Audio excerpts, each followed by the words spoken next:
Hai halo top people dimanapun berada, kumaha, damang, gimana nih kita mau bahas tentang re-edge dari debat tadi malam. Sebelum itu omon-omon kita tanya dulu nih sama bang-bang yang di sini ya.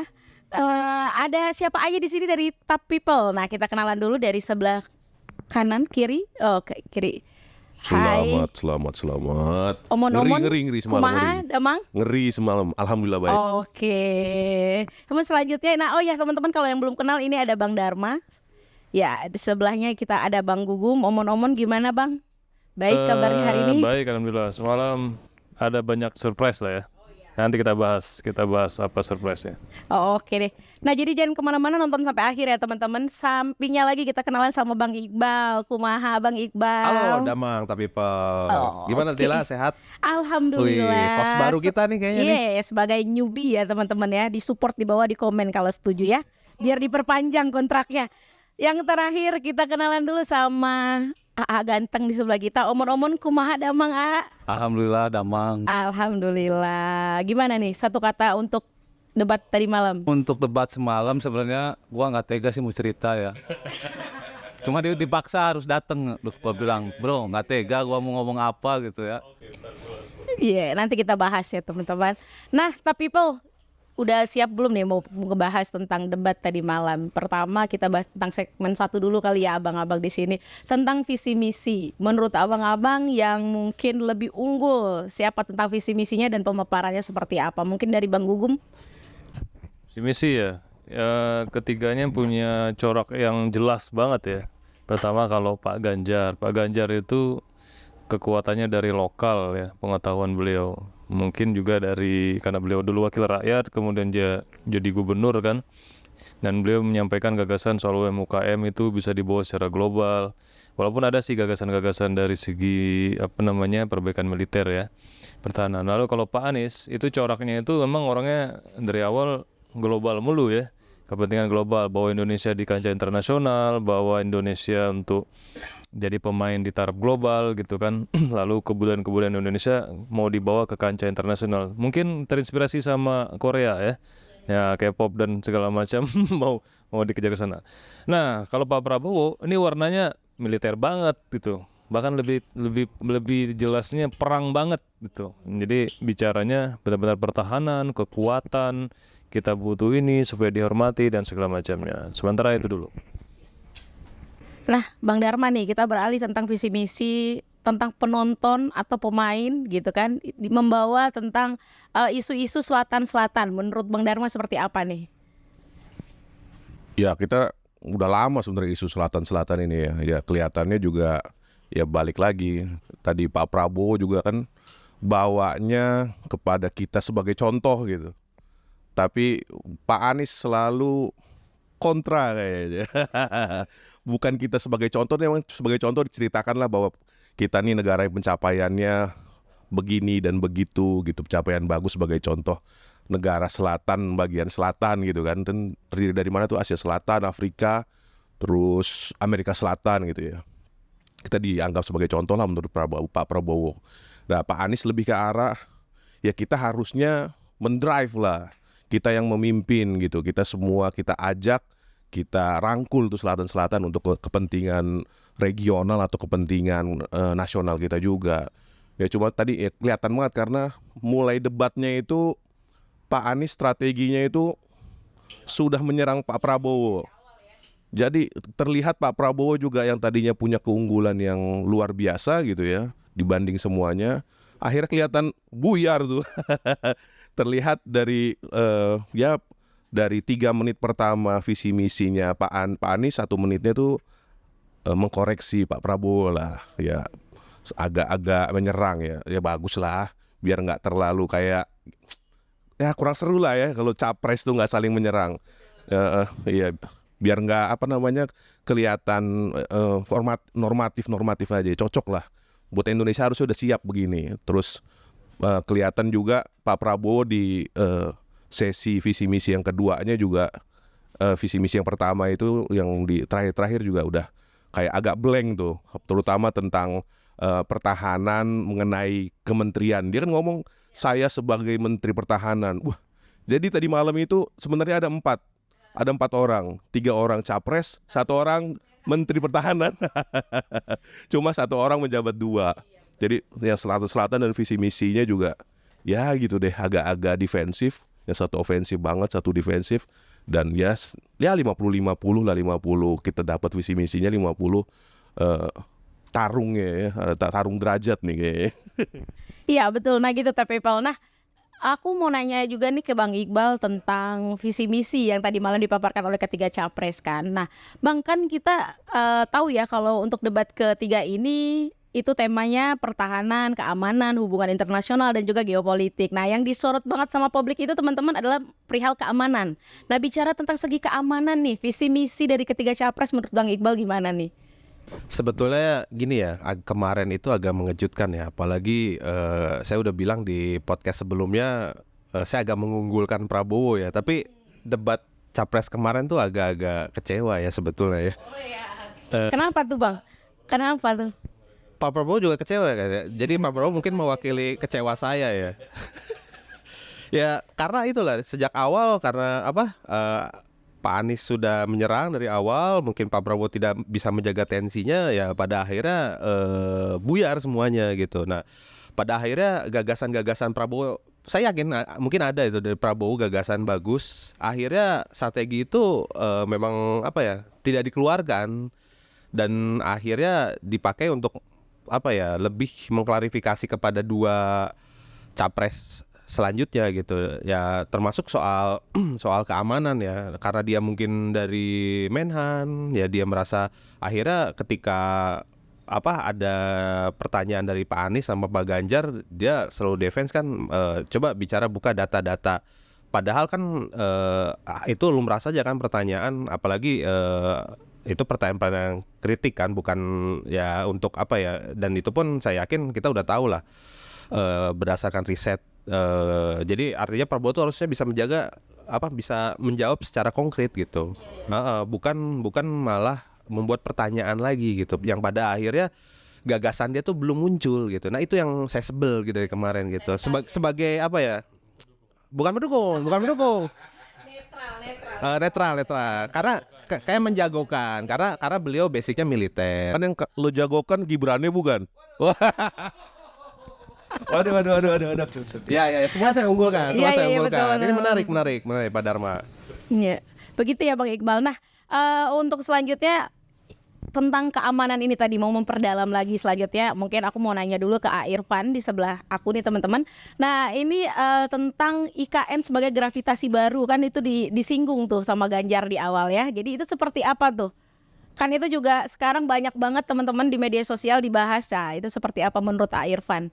Untuk jalannya debat atau untuk IKN ya? IKN untuk sebagai gravitasi baru, keamanan tentu saja kan kita di Jakarta aja nih sistem cyber kita yang sudah sedemikian rupa masih aja ada rentan hack katanya gitu. Nah kalau kita pindah ke move ke IKN, nah menurut A. Irfan seperti apa disinkronkan dengan visi misi ketiga capres tadi malam nih? Ya kalau saya melihat ya dari pemaparan ketiga visi misi capres yang debat semalam, dari awal sih, awalnya kita melihat bahwa agenda debat kemarin itu bidangnya Prabowo gitu. Nah ternyata setelah terjadi ya memang di situ Prabowo terlihat dari awal kayak kena shock terapi gitu, kayak ibaratnya kalau main bola nih kebobolan di awal gitu, panik gitu kan, kok menit awal udah ada gol, main bola lah kalau ada gol cepat kan panik gitu. Nah seolah-olah jadi ide dan gagasannya ini nggak keluar gitu kalau saya lihat nih dari sisi Prabowo nih, jadi sibuk mengklarifikasi statement-statement dari Pak Anies gitu. Nah jadi dari debat semalam sih saya melihatnya ini memang Pak Anies sudah penuh dengan persiapan dan strategi untuk memancing sisi emosionalnya dari Pak Prabowo gitu. Jadi ide dan gagasan Pak Prabowo khususnya beliau menjabat sebagai Menhan ini sama sekali nggak keluar gitu. Jadi malah sibuk untuk membela diri dan membackup kepemimpinannya Jokowi gitu. Jadi saya sangat menyayangkan dengan peristiwa semalam sampai ditegur moderator seperti itu kan. Jadi ini menurut Irfan ini udah disetting sama Anies untuk menyerang paslon nomor 2 nih. Kalau menurut saya sih ini udah bagian dari strategi, karena kelemahan dari Pak Prabowo ini memang dari sisi emosionalnya. Jadi sengaja nih Pak Anies mancing dulu di awal, sisi emosionalnya Pak Prabowo kena, akhirnya ambiar semua nih yang ide-ide gagasan yang udah kayak kena mental duluan gitu. Dan menariknya Pak Ganjar juga di sesi-sesi akhir kan sudah mulai berani mengkritisi Pak Prabowo juga gitu. Jadi kalau saya sih melihatnya di sini bukan bahasanya ya bukan menyerang gitu, tapi lebih ke mengkritisi kebijakan. Lain halnya dengan Pak Prabowo di saat dikritisi oleh Pak Anies, dia lebih ke personal Pak Anies dengan menyampaikan, oh Anda tidak berhak berbicara etik. Nah itu kan udah personal. Nah kalau itu saya menilainya itu sebagai serangan pribadi gitu, bukan mengkritisi kebijakan gitu. Bukan mengkritisi atau mendalami visi misi masing-masing begitu ya. Nah gitu. Oke teman-teman, kita lanjut ke segmen 2 nih, atau lagi ada lagi tanggapan untuk segmen 1 tentang visi misi ketiga capres mungkin ada Bang Dharma? Oh iya. Ya, normatif lah ya gitu. Kita nggak tahu lah kalau bicara tentang normatif ya retorikanya seperti apa. Selanjutnya kita bahas lagi teman-teman. Nah untuk sesi 2 itu tentang solusi kerjasama multilateral nih abang-abang sekalian. Nah mau nanya dulu langsung ke Bang Dharma nih, seperti apa tentang kalau kita bicara tentang multilateral ini kan solusinya tentang ekonomi, kemudian memperkuat sumber daya atau hilirisasi, seperti apa untuk Bang Dharma sendiri? Ya kelihatannya sih semalam nggak, pesan itu kurang dapat dari 3 calon presiden. Ya mungkin juga karena sifatnya tadi kalau tentang multilateral ini memang sangat berhati-hati ya. Setuju sih sama Pak Prabowo juga cerita tentang non-blok gitu ya. Dan ya kita nggak ikutin fakta manapun ya, kalau bisa kita juga menjalankan politik tetangga baik gitu ya. Dan ya itulah yang terbaik mungkin ya, ngelihat dari sisi juga kita habis pukul-pukulan ya, udah pas lagi COVID udah bonyok semua negara, jadi kita harus saling simbiosis mutualisme lah.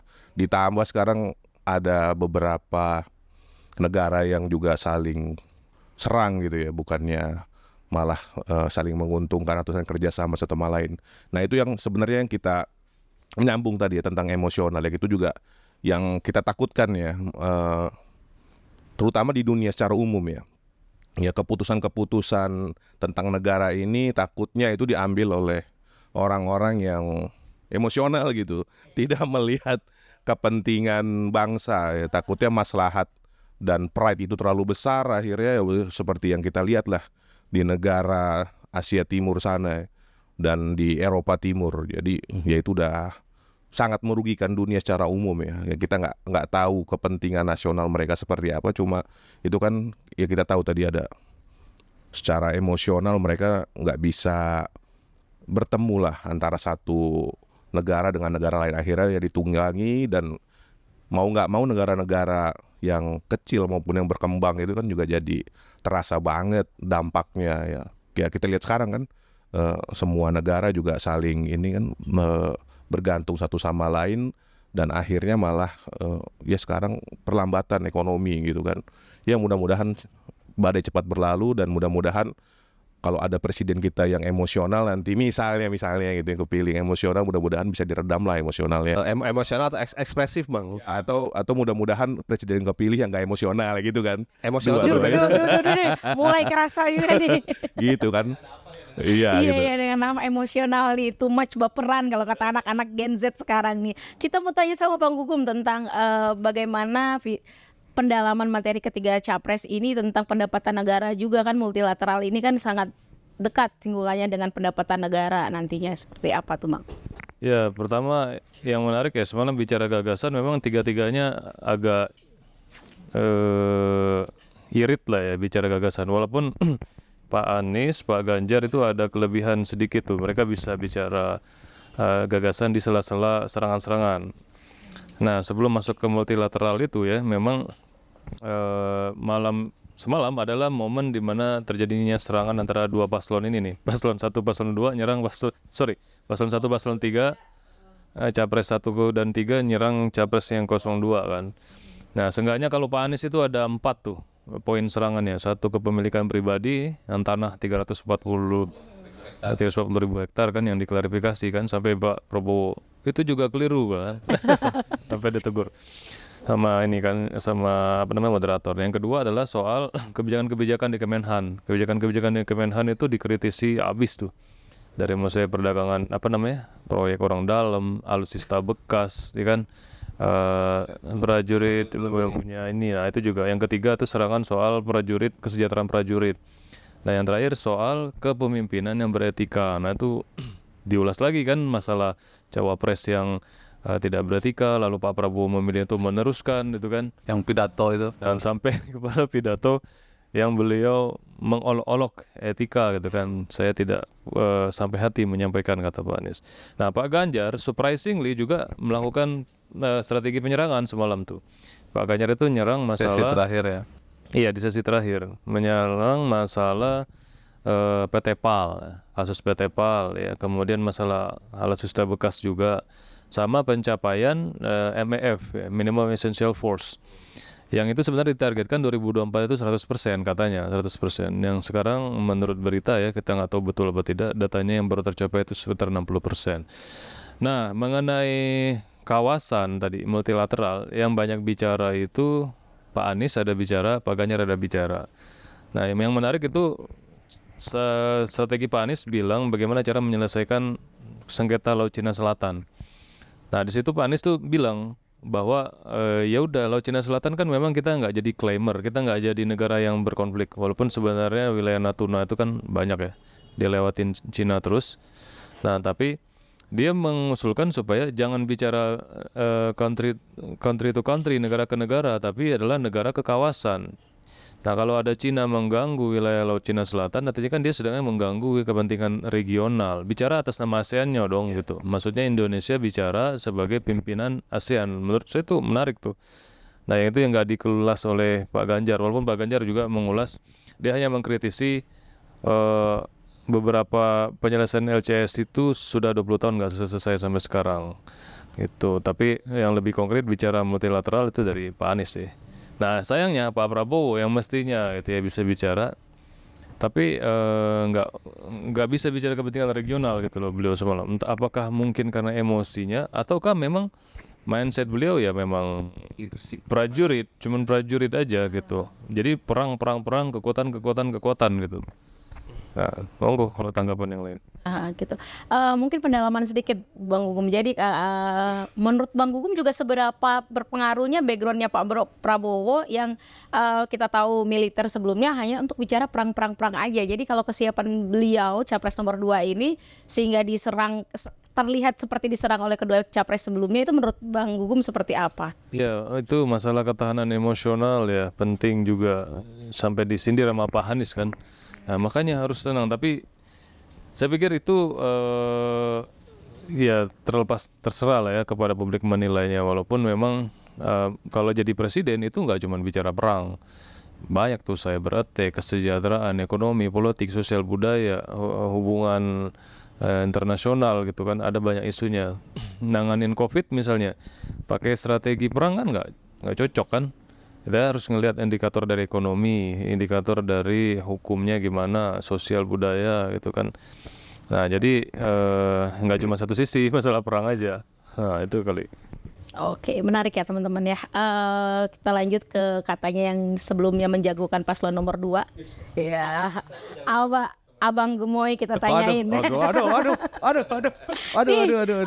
Bang Iqbal mau nanya nih, kan kata kita publik sekarang juga kita sudah tahu kan kalau debat semalam, after debat itu Pak Prabowo bilang kecewa nih sama debat tadi malam. Nah, menurut Bang Iqbal seperti apa sih Soal kekecewaan Prabowo ya. Iya, tentang Pak Prabowo-nya sendiri sebagai yang sebelumnya menjagokan nih seperti apa? Karena memang beliau kan kita tahu juga dari paslon yang lainnya, kalau dari tadi malam kita lihat kan agak mungkin performanya menurun lah dari debat sebelumnya seperti itu. Tanggapan Bang Iqbal seperti apa? Mungkin sih singkat aja ya. Prabowo nih kecewa terhadap, kan kalau dari statement itu dia kecewa terhadap Anies dan Ganjar kan. Dia kecewa statement mereka tuh seolah-olah menyerang kan, kritik bukan berdasarkan fakta. Tapi menurut saya Pak Prabowo tuh dia kecewa terhadap dirinya sendiri, mungkin dia tidak bisa menunjukkan performanya. Nah, mungkin seperti itu gitu. Bukan salah Anies atau Ganjar. Kalau menurut saya seperti itu. Karena dari situ memang ya kembali lagi emosional Prabowo jadi alat apa bukan jadi sumber kelemahan, titik lemahnya Prabowo gitu. Yang harusnya dia unggul di sini, sayang sekali, sangat disayangkan. Apalagi kan harusnya dengan di posisi dia Menhan kan, dia tinggal simpel aja. Seperti yang kata Anies, tinggal Google, ya bener tinggal Google aja. Jawabnya tinggal Google aja kan.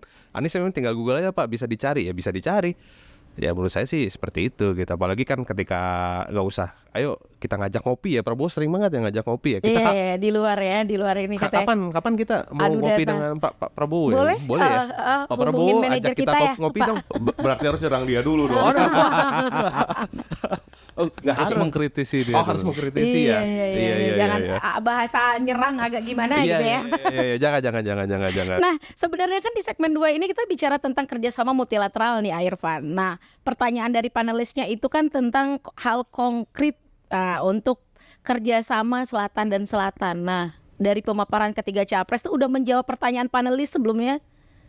Menurut Irfan? Menurut saya sih belum menjawab pertanyaan panelis ya. Jadi debat kemarin ini sebenarnya menjadi arena membatalkan image Prabowo sendiri terkait dengan image gemoy yang selama ini Pak Prabowo bangun gitu. Kalau saya lihat sih karena apa ya?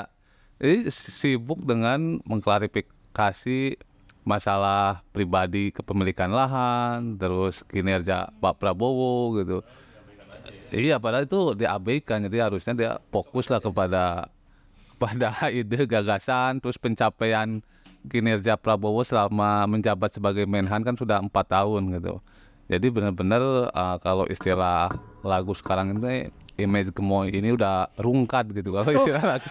Ya, padahal susah loh membangun image gemoy itu ya teman-teman ya. Makanya saya juga heran ya kenapa Prabowo ini di branding gemoy padahal udah cocok dengan karakternya beliau yang memang dari dulu seperti itu, militernya ditonjolkan gitu. Jadi saya sangat menyayangkan. Jadi yang awalnya image militer dibungkus biar ada gemoy-gemoynya, akhirnya image gemoy ini dibatalkan oleh sosok Anies Baswedan gitu.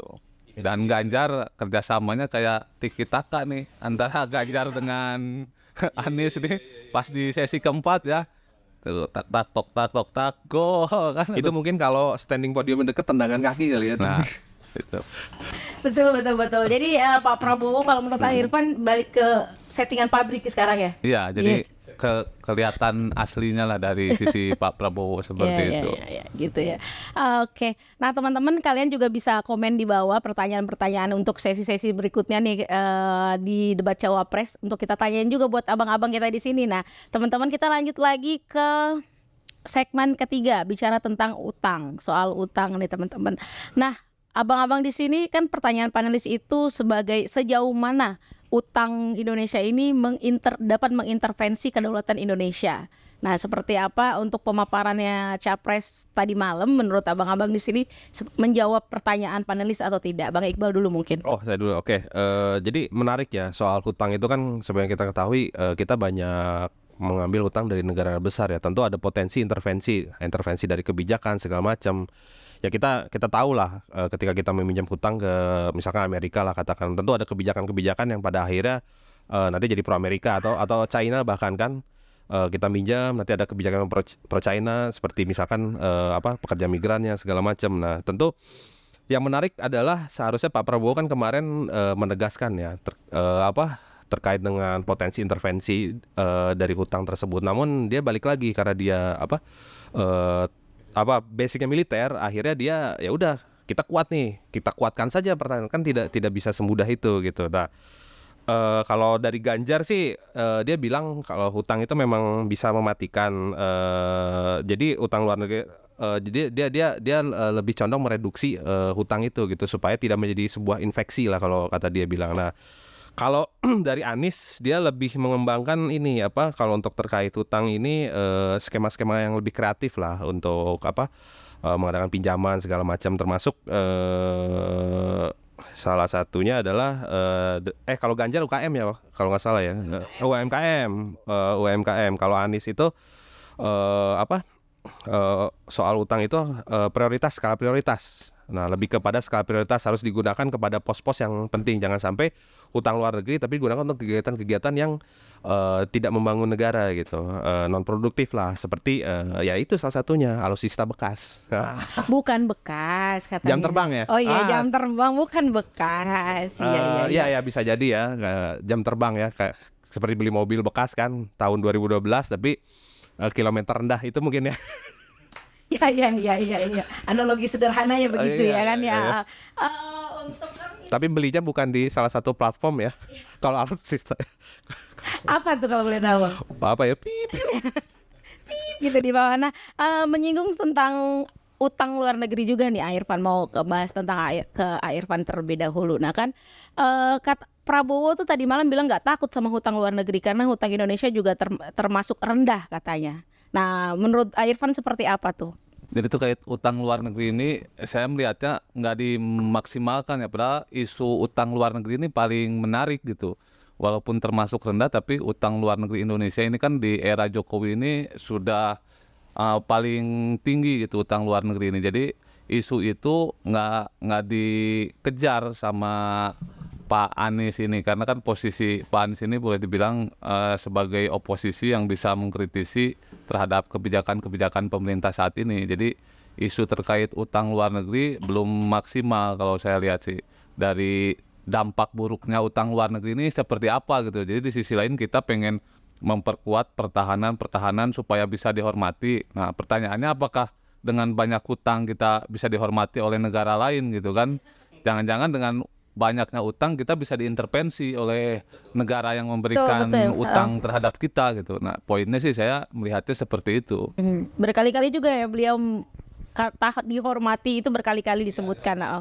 Memperkuat pertahanan terus alutsista tapi hutang diperbanyak gitu. Jadi gimana bisa dihormati kalau kita banyak utang Mirip kan? ini ya, Ibaratnya lu cuy kalau iya, lu analogi. punya utang ke gua gimana cuy? Ya Lu banyak pertahanan utang ke nih. gua. Kalau gue pakai analogi pertahanan ya, gue hutang ke lu nih. Jadi Terus lu nagih. Gue hajar lu gitu. Tapi yang ngasih utang pasti pertahanannya lebih kuat dong. Gimana? Lu Itu bawa kayak debt anak-anak collector. zaman sekarang ya. Awas Itu. lo yang berhutang lebih mungkin Nah. mungkin itu Bom pakai yang strategi itu. yang Iya. berhutang lebih galak Oh. daripada yang Pas pemberi hutang. ditagih strategi nggak itu ya. hilang jadi. Hilang. Bisa Aduh, jadi. kayaknya anak sekarang itu relate itu ya sama obrolan-obrolan abang-abang kita yang barusan itu ya kalau tentang utang gitu. Jadi kalau pas ditagih kita punya pertahanan buat berantem, maksudnya bukan buat bayar gitu ya. Nah Bang Gugum sendiri gimana nih tentang utang luar negeri ini? Ya, utang luar negeri ya. Bahkan kemarin itu ada penambahan anggaran pertahanan, Bro. Anggaran pertahanan itu lebih dari 5 miliar dolar kalau nggak salah. Dan sebagian besarnya itu dari utang.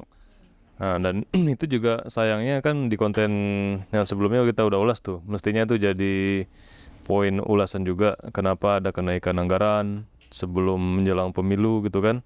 Kemudian alokasinya juga matra yang tertinggi itu angkatan darat, yang kedua angkatan laut, dan terakhir baru angkatan udara. Padahal kalau kita ngeliat ideologi perang sekarang tuh udah sangat-sangat berubah drastis, sudah cyber war, udah kedikdayaan dirgantara, drone udah pakai AI gitu kan, roket udah hiperbarik, kemudian presisi roketnya udah mengerikan lah. Bahkan iya baju pakai AI gitu. Jadi semestinya yang diperkuat itu memang teknologi pertahanan udara, justru teknologi pertahanan udara. Kalau dilihat perang di Ukraina itu tank-tank itu kan produk perang dunia 1, perang dunia kedua hancur habis gitu kan sama drone. Bahkan sama perang Palestina Israel itu ya pejuang Palestina pakai Nike, Bro. Gerilyanya nggak pakai baju kaos itu kan, cuman manggul bazooka yang katanya juga itu disupport dari rakitan kan, dia bikin sendiri. Jadi ada banyak ideologi perang yang berubah. Betul juga yang dibilang Pak Anies, boleh utang tapi untuk produktif dan harus dilihat juga kebutuhannya gitu. Sesuai dengan ancaman. Kalau ancaman di kita itu adalah cyber, ya berarti yang dibangun harusnya pertahanan cyber gitu kan, yang lebih merasakan rakyat gitu. Kalau memang wilayah Indonesia ini laut semua ya, kok malah yang dibesarkan itu angkatan darat. kan ancamannya tuh justru dari ya sekarang dari laut kayak Rohingya bisa lolos, pencurian ikan, pencurian pasir kan ada betulnya juga. Laut Indonesia lebih luas dari daratan. Kemudian ya sebelumnya ada kasus narkoba tuh kan dari pabrik dari Taiwan bisa ya jalur laut kan artinya kebobolan militer dari sisi itu. Harusnya yang membangun di situ sih kalau mau utang yang masalah tapi dibangun dari sisi sesuai kebutuhan. Ya gitu ya. Nah melanjutkan tadi statement Bang Gugum yang kalau sekarang itu perang juga bukan lagi seperti dulu bergerilya bom-boman, enggak ya. Sekarang juga kan perang cyber war tadi kita juga bicara. Nah sangat disayangkan kan tahun lalu mungkin ya itu Kementerian Pertahanan kan dihack ya Bang Dharma. Nah untuk situsnya dan lain-lain sekarang juga kan kita marak sekali pinjaman online, kemudian judi online yang itu tentu saja itu kan mempengaruhi keamanan data dari penduduk Indonesia sendiri. Nah gitu kalau bicara tentang itu seperti apa menurut Bang Dharma? Ya itu concern kita sekarang ya. Ya belum ada sih memang tindakan dari pemerintah untuk menangkal itu. Kebanyakannya cuma apa ya? Misalnya ada kebocoran data saling tuding tuh. Oh bukan data dari kita, bukan data dari padahal udah beredar semua tuh dijual-jual data-data pribadi kita. Akhirnya mereka saling tuding dan nggak tahu siapa yang salah dan nggak ada yang bisa ditunjuk hidungnya. Itu mungkin harus dijadikan inilah ya concern buat pemimpin selanjutnya untuk perbaiki itu. Ya apalagi tadi Kementerian Pertahanan dihack gitu. Itu ibaratnya udah mengalahkan raja terakhir itu. Raja terakhirnya aja udah tepar apalagi kita itu. Apalagi handphone kita, apalagi data-data kita yang tersimpan di server-server gitu kan. Wah, udah gak ngerti lagi tuh. Ya, itu harusnya bagaimana negara yang menjamin itu. Kalau Amerika kan ada NSA-nya tuh. National Security Agency. Kalau Indonesia BSSN. Atau katanya mau diperbaiki tuh BSSN kalau dari bilangnya siapa yang ngomong Pak Ganjar tuh BSSN mau diperbaiki. Atau kalau kita NSC-nya tuh apa Wantanas yang nggak punya peran sama sekali, ya nggak kedengeran. Padahal tuh dipimpin oleh Jenderal Bintang 3 gitu. Wantanas Dewan Pertahanan Nasional itu dipinggirkan perannya. Ya mungkin dihidupkanlah Wantanas dibanding dibilang Pak Ganjar akan membuat suatu badan duta cyber atau harus dipimpin cyber di kepolisian oleh Jenderal Bintang 3. Sebenarnya Wantanas sudah ada. Itu yang dimanfaatkan. Ya mungkin kalau misalnya Pak Ganjar bisa diskusi sama kita ya biar pengetahuannya lebih ada lah ya gitu kan. Undang dong TAPP undang. Kalau Ganjar harus dibaik-baikin biar diajak ngopi gitu. Nah kalau ini Bang Dharma menyambung nih kita pendalaman sedikit lah kalau tentang Pak Prabowo kan bilang cyber kita itu yang kurang adalah SDM-nya. Nah itu seperti apa kalau menurut Bang Dharma sendiri? Ya SDM buktinya sebenarnya bukan SDM ya. Yang kurang justru fasilitas. SDM udah banyak.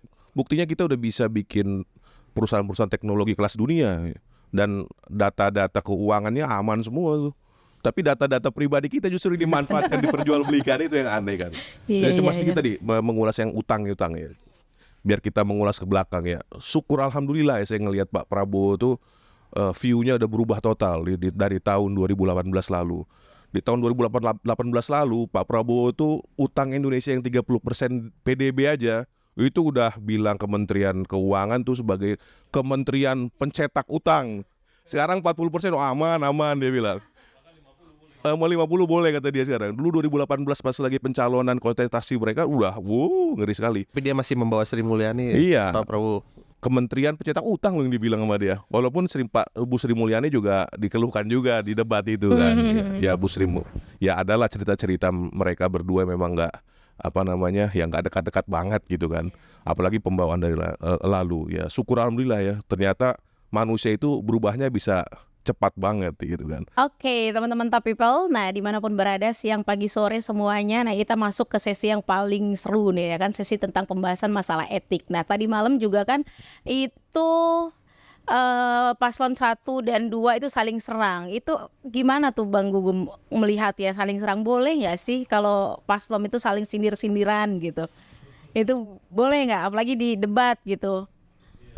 Menurut saya sih secara strategi boleh-boleh aja ya. Cuman memang akhirnya itu permainan strategi aja antara dua paslon ini gitu. Pak Anies itu mungkin dia ada kebutuhan harus menyerang terus supaya dia bisa mendapatkan keyakinan dari pemilih yang nggak setuju sama paslon 02. Nah yang menarik ya akhirnya Pak Ganjar juga menyadari ya dia memang harus nyerang juga, ya kan, harus nyerang juga. Nah tapi baik atau enggaknya ya kita serahin ke, kalau menurut saya ya, tapi nanti silakan kalau yang lain. Kalau menurut saya sih terserah penonton lah. Itu sebagai sebuah strategi sah-sah aja. Soalnya Pak Anies juga bilang, kan saya bukan nyerang untuk kepentingan saya pribadi, tapi ini buat kepentingan bangsa dan negara. Nah, yang lain gimana? Ya, silakan Bang Dharma mungkin boleh nggak sih sindir-sindiran, serang-serangan begitu bicara tentang etik itu sendiri? Ya wajar-wajar aja lah ya, dibanding kita nonton debat dulu Pak SBY sama Bu Mega tuh yang zaman dulu cuman kaku banget ya. Justru begini nih, apalagi kalau kita ngelihat di negara republik yang kiblat ya demokrasi, wah malah dihabisi. Ini cuma masih ada sopan santunnya lah ini. Jadi nggak usah baper-baper amat lah, apalagi mau jadi presiden gitu. Ya terus pendukungnya juga nggak usah maras-marasin, ini biasa-biasa aja. Jadi segala kebijakan itu ada perspektif masing-masing, dijelaskan aja perspektif ya. Dan ada argumentasinya ya. Kadang orang lihat dari kanan ya berbeda tentu dengan orang lihat dari kiri gitu kan. Dan semuanya udah ya accountable lah. Accountable, dilihat bahwa dia di sini juga ada view-nya sendiri, ya nggak perlu menegasikan bilang tidak ada data, ya nggak usah anti kritik lah. Atau yang di depan juga nggak usah menuding misalnya ada ini dugaan-dugaan yang ngeri-ngeri ya, yang ngeri-ngeri itu ya, nggak perlu lah. Cuma dibilang aja bahwa kebijakannya ini ya salah karena alasannya begini dan begini, ya itu udah kemarin udah cukup lah, udah cukup menggambarkan itu. Dan itu ya buat kita sebagai penonton dan sebagai orang yang mengerti lah ya dunia-dunia politik, ya mudah-mudahan dengan begitu diskursusnya tuh baik gitu ya, nggak cuma saling adem ayem tahu-taunya korupsi gitu kan. Mendingan ributnya di luar gitu kan, saling check and balance, mendingan begitu dibanding kita diam-diam aja ya kan. Ya itu dia tadi. Bicara tentang etik sendiri nih Bang Iqbal, paslon 1 dan 2 itu nggak salaman. Nah sesuai nggak dengan bicara tentang masalah etik selain sindir-sindiran yang tadi ya? Abang menanggapinya ini versi seperti apa? beritanya aja ya. Menurut Prabowo nggak salaman tuh karena nggak sempet turun panggung. Tapi ya seharusnya sih ya menunjukkan ya sepantasnya salaman lah sebenarnya. Kita habis debat segala macam ya oke lah, adu gagasan gitu lah. Ini kan forum terbuka juga. Jangan sampai kayak istilah Sundanya pundung gitu loh. Setelah debat emosi terus turun panggung gitu. Terus statement dengan agak sedikit emosi kan, nah itu kurang pantas lah. Memang saya setuju dengan Bang Dharma, memang pada hari ini tuh kita harus format debat tuh memang harus seperti ini gitu supaya lebih seru gitu, saling sindir menyindir, tapi bukan saling menyindir yang nggak bermutu ya, soal pribadi ya. Beginilah soal kebijakan segala macam, disitulah seorang calon diuji mentalitasnya dan ketahanannya dalam sebuah debat. Di situ pun diuji juga seorang calon gagasannya, apakah bisa melawan beretorika lah bahasa ininya, seperti itu kan. Pak Anies Profesor beberapa kali itu disindiran. Pak Anies sebetulnya udah profesor belum ya? belum Belum ya? kayaknya belum. Apa ya Koreksi di maksud komen ya teman-teman, Prabowo- setahu saya sih belum ya. Maksudnya Pak Prabowo bilang profesor ya? Mungkin menghargai sindiran halus kali ya, nggak sih? Kalau menurut saya sindiran halus sih Bang ya. Biar segera gitu ya. Nah terakhir nih kita ke Bang Irfan, bagaimana kan kita dengar ada semalam itu Sisgrades. Nah itu katanya menghampiri. Kok pakai sis? Kita kan PSI, Oh, iya. partai apa dong? Nah itu datang ke meja moderator deh gitu. Padahal kita bicara tentang etik, itu gimana menurut Pak Irfan?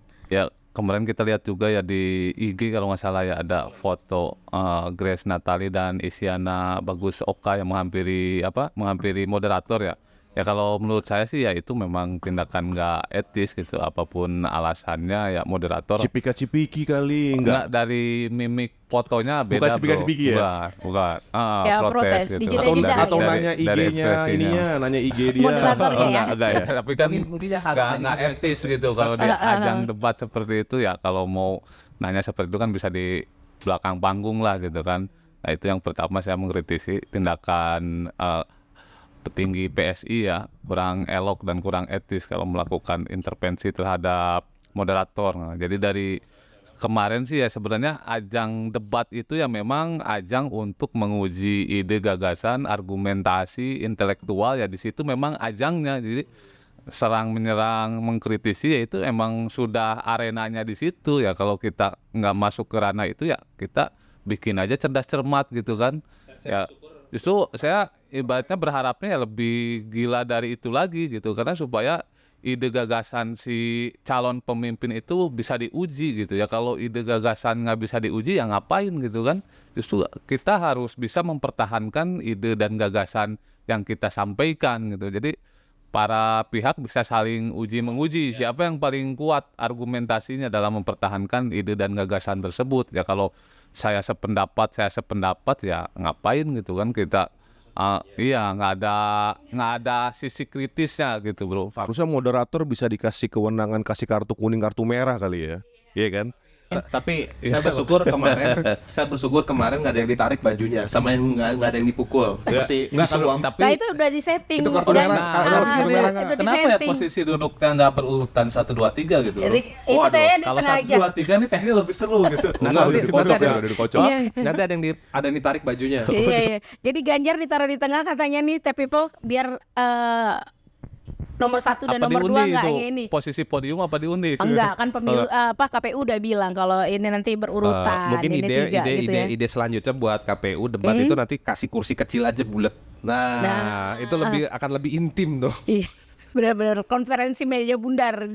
Nah itu dia tadi. Nah teman-teman kita sampai di ujung diskusi kita pada hari ini. Nah untuk closing statementnya nih dari abang-abang TAP ya, TAPP maksudnya. Jadi menjagokan atau siapa nih paling unggul di debat capres tadi malam? Mungkin dari Irfan.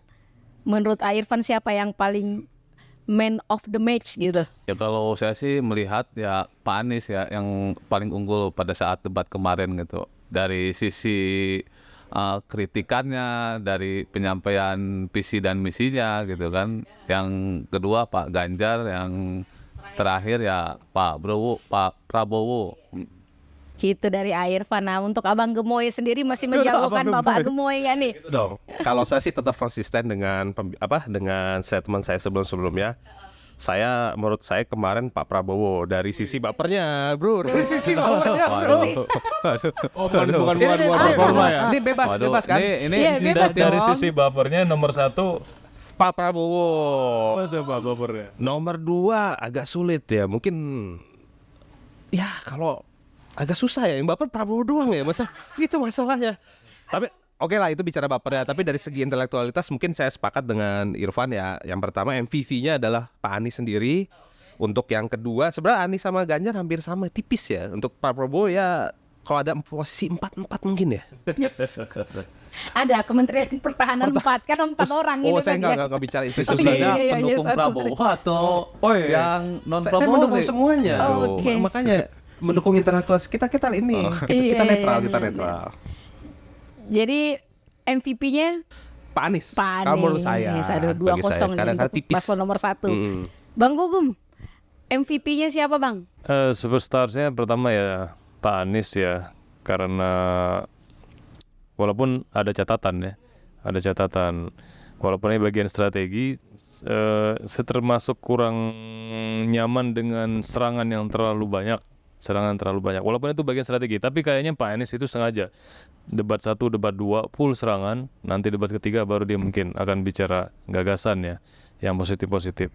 Nah yang kedua Pak Ganjar, karena memang cukup mengejutkan beliau akhirnya nggak punya pilihan selain menyerang juga ya. Karena kan kalau dia perbaikan lagi apa bedanya dengan yang walaupun IKN masih diakui ya sebagai epicentrum tadi. Nah yang ketiga Pak Prabowo butuh memperkaya gagasan kalau menurut saya di luar soal perang-perang lagi, karena kompleks nih kalau jadi presiden nggak cuma perang Pak. Terus juga yang kedua masalah emosi, sebenarnya bukan emosi ya, Pak Bro harus belajar lebih santai lah menghadapi celotehan kayak gitu ya. Tapi di debat pertama kan asik tuh, bisa santai. Kan jargonnya jogetin aja. Iya. Mungkin harus diingatkan oleh Kaisang, politik yang gembira. Nah, diremehin jogetin aja. Harusnya kemarin joget aja Joget kan. aja. Oh, udah nggak boleh, Gum. Oh, udah nggak Peraturan boleh ya? terbaru nggak Oh. boleh. Oh nggak Tapi boleh. ada kemarin tolak pinggang gitu. Tapi kalau nggak salah di awal itu nggak boleh ada Joget jempol aja begini. Oh, gitu. iya, karena memicu ini ya. Memicu keriuhan penonton ya. Oh, ya mungkin itu karena nggak ada penyalurannya jadi kedongkol mungkin ya. Ya itu dah mungkin ya Pak Prabowo ke depan harus bisa kuatin gagasan dan ketahanan emosional lah ya. Oke, itu tadi dari Bang Gugum. Yang terakhir Bang Dharma, man of the match-nya siapa nih? Jangan man of the match dulu. Oh oke. Kita pokoknya kita yang worst of the match ini. Worst Aduh, of the saya nggak match. ikut-ikutan ya. Worst of the match-nya ya kan ini kan pendapat biasa-biasa aja. Ya kan worst of the match-nya kita setuju lah ya bahwa worst of the match-nya Pak Prabowo dan itu ternyata membalik segala ramalan, ternyata segala keuntungannya bisa nggak dimanfaatkan ya, malah kelemahannya dimanfaatkan oleh lawan. Kalau saya malah terbalik, man of the match menurut saya Pak Ganjar. Dan di situ membuktikan bahwa dirinya yang udah 10 tahun sebagai anggota DPR ya, dia lebih dalam pemahamannya dibanding Pak Anies menurut saya. Karena Pak Anies dia tadi karena fokus menyerang mungkin ya. Jadi dialektikanya kalah jauh menurut saya sama Pak Ganjar, walaupun tetap intelektualnya terlihat. Dan ya syukurlah tidak terjadi apa-apa semalam karena ini lebih panas dibanding debat 1 ya. dengan Ini debat lebih- kedua cawapres. Oh itu panas juga itu. Tapi karena mungkin lebih ngemong waktu itu kan kayak. Kalau ini kan sama-sama mempertahankan idealisme dan ego ya kan. Yaitu untung aja tidak terjadi apa-apa dan kelihatan pendukungnya karena kelihatan sangat berapi-api di belakang ya. Iya langsung menyerbu lapangan kayak udah menang aja gitu kan. Terus-terusan juga moderator bilang cukup gitu. Itu terlalu banyak dibanding debat 1 dan debat 2 ya. Itu menurut saya tadi pemenangnya Pak Ganjar. Ya kita setuju, ada yang nggak setuju lah dengan beberapa pendapat beliau. Tapi saya bilang ya Bu Mega nggak salah lah, walaupun memilih Pak Ganjar walaupun sedikit kegocek sama Pak Jokowi gitu. Pada akhirnya. Iya. Oke. Terima kasih, itu dia tadi Tap People closing statement dari abang-abang TAPP. Buat teman-teman juga nih, siapa yang menjagokan siapa dan man of the match-nya di debat tadi malam siapa aja, boleh di komen di bawah. Jangan lupa juga follow Instagram kita di Tim Advokasi Peduli Pemilu. Saya Dela Khairunisa. Kalau setuju saya jadi moderator lagi, komen di bawah ya biar diperpanjang. Thank you, bye.